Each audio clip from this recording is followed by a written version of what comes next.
Namo Bhagavate Vasudevaya.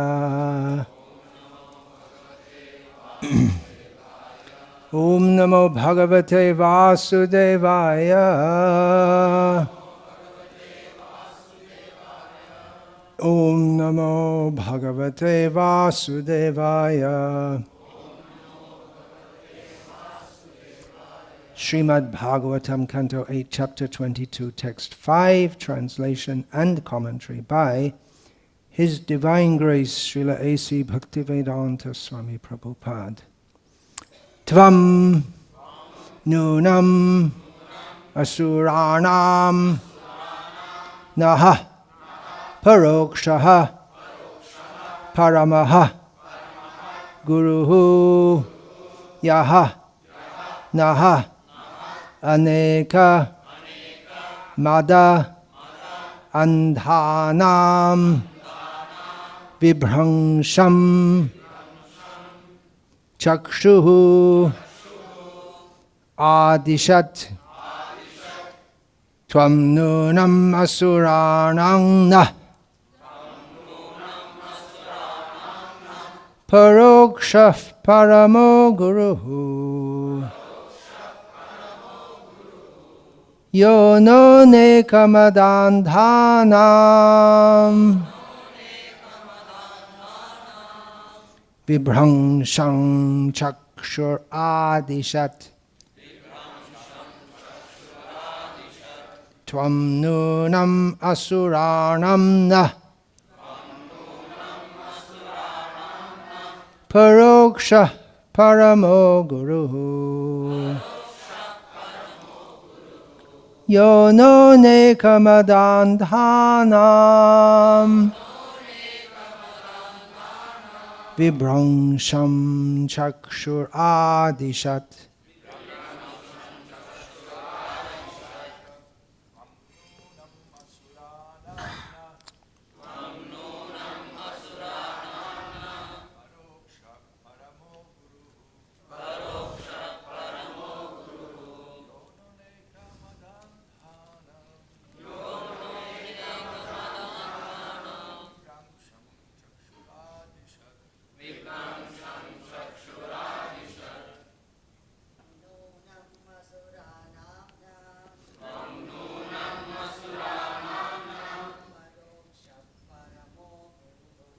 Paroksha paramo guruhu unekamadandhanam vibhransham chakshuradishat tvam, your lordship, nunam, indeed, asuranam, of the demons, naha, as we are, parokshaha, indirect, paramaha, the supreme, guruhu, spiritual master, yaha, your lordship, naha, of us, aneka, many, mada, andhanam, blinded by material opulences, vibhransham, destroying our false prestige, chakshuhu, the eye of knowledge, adishat, gave. Verse translation. Bali Maharaj speaking to Vamanadev, the Supreme Personality of Godhead, in the form of a mannequin, dwarf, midget.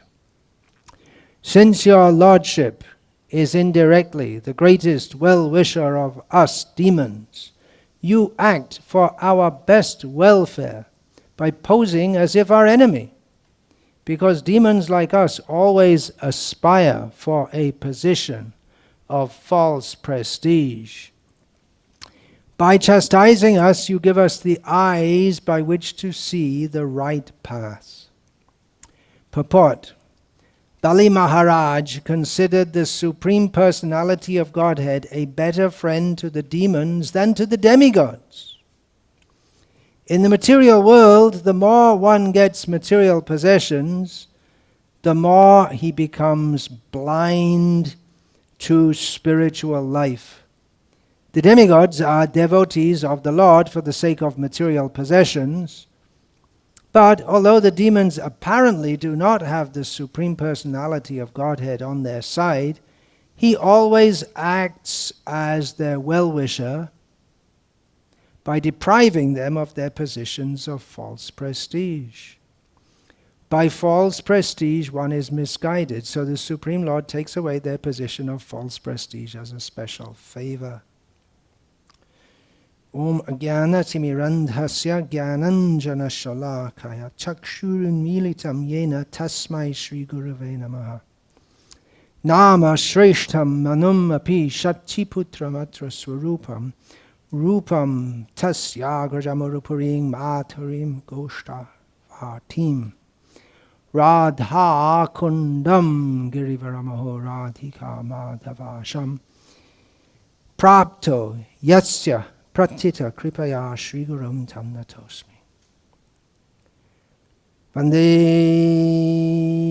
Vandeham Shri Guru Shriataf Padakamalam Shri Gurun Vaishnavangscha Shri Rupam Sagrajatam Sagarna Raghunatan Vitam Tam Sajivam Sadvaitam Savadhutam Parijana Sahitam Krishna Chaitanya Devam Shri Radha Krishna Padan Sahagana Lalita Shri Vishakhan Vidyamscha. Hare Krishna, Hare Krishna, Krishna Krishna, Hare Hare, Hare Rama, Hare Rama, Rama Rama, Hare Hare.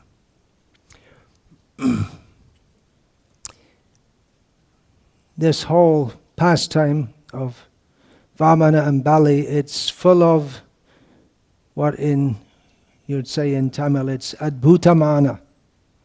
It's wondrous, causing wonder. And that is the nature of Leela. That's the nature of rasa.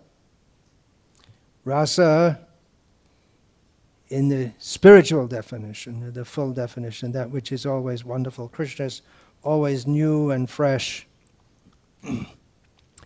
Here, Srila Prabhupada elucidates the point that Bali Maharaj is saying, which is not only adbhutamana, but it's ascharyamana. Do you say that also? It's amazing how it can be considered that the Supreme Personality of Godhead is a greater friend to the demons than to the demigods. I didn't say devotees. But he is samoham sarvabhuteshu. He is equal to all. And Krishna says that after that, name dvesho sino priha. But by the way, I do like my devotees. Ye bhajanti tu mam bhaktya. They maite teshu chapyam. Yeah, but I must admit, I'm not biased, but a little bit biased. Actually, I fully support my devotees. So here Bali Maharaj is saying something unusual. It seems to us unusual. We have in Vishnu Sahasranam 2 of the many names, approximately 1,000 names. 1,000 names. One is Vatsala and one is Bhakta Vatsala. So Vatsala means Suhridam Sarva Bhutanam. He's the best well-wisher of all. And Bhakta Vatsala means especially for his devotees. He's especially Vatsala. He maintains, protects, nourishes, has affection for his devotees in particular. So I have to come to the name Bhakta Vatsala in Vishnu Sahasranama. So I just made a note, I have to remember this now. That he's Bhakta Vatsala, but he's also abhakta vatsala, in some other way, in an indirect way. Here, we have the word in this verse, parokshaha, indirectly. Paroksha parama guru. You're indirectly the best guru of us all. He's speaking this, Bali Maharaj is speaking this in the presence of Shukra, who must be... I thought I had an intelligent disciple, but he's just a fool. You know. But looking out at the side of it, speaking to Vamana and just looking a little aside to Shukra. He's actually the Parama Guru. He's the supreme guru. Vamana is the supreme guru. Your guru, okay, but he's the supreme guru. We say that, don't we? We talk what we say our grandfather, spiritual master, is our Parama Guru. Parama means superior to, in this case. But it also gives the understanding that a guru can be a guru by following his guru. We have to check. There's a system of checks and balances. We have to see, this person, he's a disciple of Srila Prabhupada. Yeah, but does he follow Srila Prabhupada? Does he speak as Prabhupada speaks? Otherwise, he's a Shukra Guru. He may give you material benefits, but he himself is bewildered and not fit to be a guru. So there's so much to say about every verse. I'll backtrack to what I was speaking about yesterday, which was observations on the pastimes of Vamanadev, or particularly this pastime for which he's most famous, and particularly the role of Bali Maharaj, who comes out more glorious. Vamana comes out, what's Vamana's reputation? Well, it depends who we ask, doesn't it? Whether we ask the devotees or the demons. So we should ask the devotees, is Vamana good or not? So who are the best devotees? The gopis. Let's ask the gopis. What do they say about Vamana? They say to Krishna, we heard from Purnamasi that previously as Vamana, there was this good king, Bali, very generously gave you everything. He offered you everything, and you just cheated him and punished him and tied him up and sent him down to hell. What can we expect from you? So that's what the gopis say about Vamana. But Bali Maharaj's reputation is spotless, both with the demons and with the devotees. Right now the demons are feeling miffed and bewildered, but overall they accept him. You'll see in the list of the demons, Bali Maharaj's name always comes. Great personality. So going back to the previous verse, that also the Parama Guru is Krishna, Vamana. And in the previous verse, Bali Maharaj said that a mother, a father, a brother, a well-wisher, they wouldn't punish anyone in the way you're punishing me. So indirectly, again, paroksha. Paroksha vada rishayo, parokshang chamama priyaha. In Bhagavatam, Krishna says to Uddhava, echoing a Upanishadic statement, or maybe the Upanishadic statement is echoing him. It's all, that's Shruti, that's directly from Krishna. So Krishna says that the rishis, they sometimes speak in roundabout ways, and I like that too. So in a roundabout way, Bali Maharaj, because he can't directly say to his guru and to all the demons that actually you think you're my well-wishers and friends and all this, and you think that I'm your well-wisher and I'm your friend, but really Vamana is our well-wisher, relative and friend by punishing me in this way. It's accepted that a well-wisher or a friend may punish someone for their good, but not in the manner that they completely smash them. So it can be seen in two ways. From the external perspective, what Bali Maharaj is saying, he's blaming Vamana. It's just too much what you're doing. But then he clarifies that in the next verse which we read today, that actually your punishment, that's stated in Chaitanya Bhagavat also, that the great benediction is Chaitanya Danda, the punishment of Chaitanya Mahaprabhu. So indirectly, for those who are a little subtle in their understanding, he's saying that the real mother, father, brother, well-wisher is Krishna. And even if he punishes you in what maybe appear to be the worst way, we should always understand that it's for our well-being. If we can cooperate with the plan of the Lord. Srila Prabhupada mentions about that in the first canto. In, I believe it's Bhishma's discussion of the fate of Yudhishthira and his brothers, who, to all external appearances, had gone through external or any appearances, had gone through so much difficulty. And then Yudhishthira was so distressed that it came out of this difficulty, but at what cost? I had to kill so many people. What Arjuna was lamenting, or what was fearing before the battle actually came to pass, that we killed so many people, including friends and brothers, and gurus, and so he was lamenting. And Bhishma Dev says that the plan of the Lord is inscrutable. We can't understand it, but we should try to cooperate with it.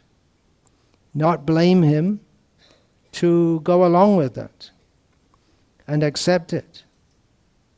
It's a great discussion among philosophers and maybe motivational speakers in the present day, that one thing is fate and another thing is our own endeavor.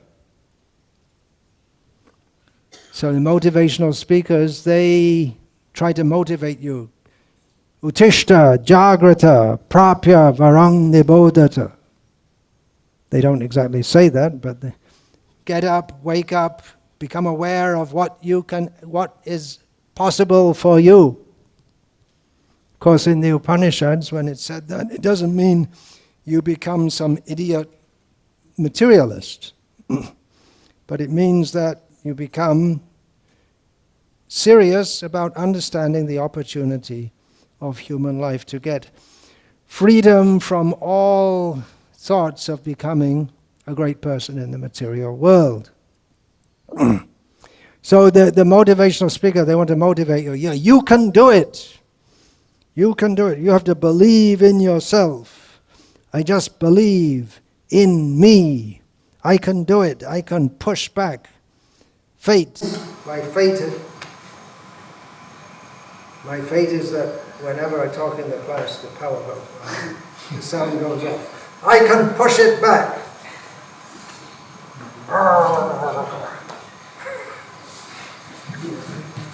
Okay. No, not okay yet. Is it fate or is it living in Salem? It's all his fault. Any fault, blame Rishikesh. Jato dosh, nanda ghosh. It's all his fault. It's always someone else's fault. Yeah, you can push forward. You can do it. You can get ahead. This discussion came up when Rama, he told Lakshman, okay, I'm going to go to the forest. And Lakshman said, what are you talking about? He said, well, it's fate. What can we do? If the situation has come like this, what can we do? And Lakshman says, To hell with this fate. I've got my bows and arrows by myself. You just sit here by myself. I will push back this fate. I'll go and kill Dashrath and Kaikeyi right now and put you on, I'll coronate you myself. And then Ram's, cool down a bit. He often had to say to Lakshmana, cool down a bit. Actually, we have to take the hand that is served to us. So this, in the previous verse, Srila Prabhupada, he quoted this one. Tatenu kampam susamikshvana punjana evatma kritam vipakam hridvag vapubi vidatan namaste jiveta yo mukti pade sadaya bhag. One should accept one's fate, thinking that, well, I deserved it. And not, instead of trying to reverse one's fate or overcome it, one should utilize the human form of life for hearing, chanting about, and remembering the Supreme Personality of Godhead and engaging in His service. And in this way we can conquer over fate in the superlative manner by getting out of this material world altogether. Yesterday I was also speaking about Bali Maharaj's courage to live for the truth, to live in truth, even knowing that it would be much easier in many ways not to live in the truth. He was directly offered the opportunity by Shukra that you can tell a lie. You see, I have a shastric evidence for this. In this case, it's okay to tell a lie. That story comes up. Where is that? That someone goes to... Where was that? Maybe that was in the first edition of Teachings of Lord Chaitanya. A lot of things got edited out of that while Prabhupada was present in this world. There are things like drinking water underwater on a fast day, so people don't know. Things like that. You go for Ganga Snan, you're near Jal and drink some water. So things like that. There was one thing that someone goes to the Bhattacharya, the Pandit, who tells you what to do, atonement. Oh, someone I know, they killed a spider, so what's the atonement? Oh, you have to follow the Chandrayana fast, very difficult, you have to do so many things. And then the person says, well, actually it's your son who did that. And so he looks through his books and says, well, actually there is another way. Like this. So cheating, it's easier to live. Living is easy with eyes closed. Quote from Paul McCartney, I believe. It's easy to live. It would have been easy for Bali Maharaj to say, okay, I got, my guru told me after all. Actually, Vamana, I did promise, but it was in jest. That's one of the conditions, right? It's all in jest. In jest, to bring a woman under control, to, what else? For in great danger, so there were, actually he was in great danger, but he could say, well, it was just a joke. I'm not going to give you 3 steps of land. But that wouldn't have saved Bali Maharaj, theoretically, if he did it. If he did that, then Vamana would have found some other way to fulfill his purpose. He doesn't go back to Lord Brahma and said, well, I tried, it didn't work. He didn't say that. He can't, he's Vishnu after all. He can't go to Lord Brahma. Everyone else complains to Lord Brahma, but Vishnu, he can't complain to Lord Brahma. Brahma goes and complains to him. So he's really got to, if do or die. And in Vishnu's case, there's no question of dying. So there's no way to overcome fate. We talk about fate. Daivam Chaivatra Panchamam, the fifth principle in any activity. Fate is there. Well, that means the hand of God.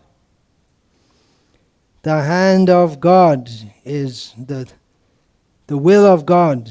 No one can stop it. The desire of God is inexorable. You can't go against it. So Bali Maharaj, he had enough sense to understand all these things. And therefore, the main thing he understood, exactly what was going on, he didn't know, but he had enough sense to understand that, yeah, I have the opportunity now to surrender everything to Vishnu. It's worth doing it.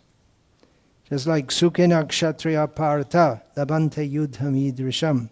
The Kshatriyas become very happy when they have an opportunity to fight. So a devotee should become very happy when he has the opportunity to surrender to Krishna. The opportunity is there all the time, but there may be some particular tests.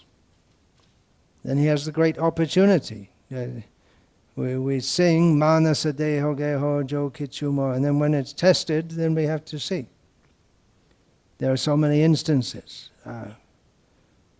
Raghava Pandit Das Brahmachari, now known as Bhakti Raghav Swami, there was an attack on the temple in Mayapur by Gundas. And he went, he has one leg, he goes on crutches. Well, previously his other leg didn't work properly anyway. So he limped over to the temple. What's he going to do against a gang of Gundas? But he went with the idea, let me protect. He didn't run away like some others did. They locking the door from inside and all this. He went out. There was the test. He's ready to give his life. Actually, he only has one leg because they threw a bomb which blew off his leg, and he was sitting there in the dark in a pool of blood chanting Hare Krishna. So that was the test. We don't always get that kind of test. How are we going to surrender to Krishna? So Bali Maharaj was very happy to accept that. He had the courage to live in truth at the vital moment. Every moment's a vital moment, but sometimes we have more opportunity to surrender to Krishna. Just like someone may be talking about courage, someone may be a very brave person, but you don't know.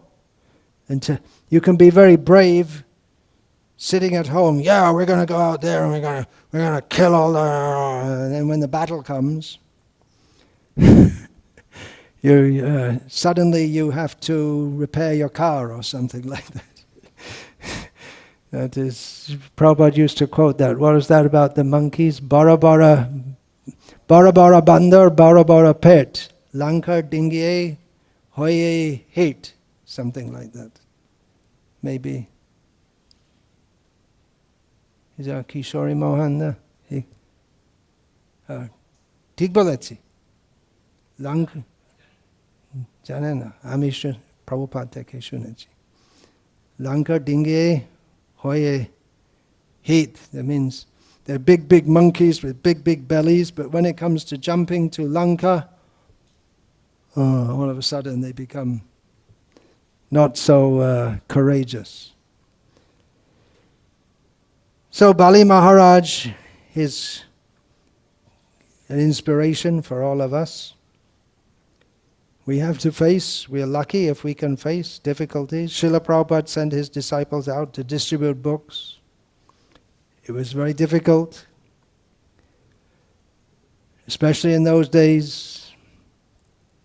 It was quite common that devotees would get physically assaulted in the Western countries. I mean, not that it happened every day, but it wasn't uncommon. Physically abused, not so much, but verbally abused a lot of the time.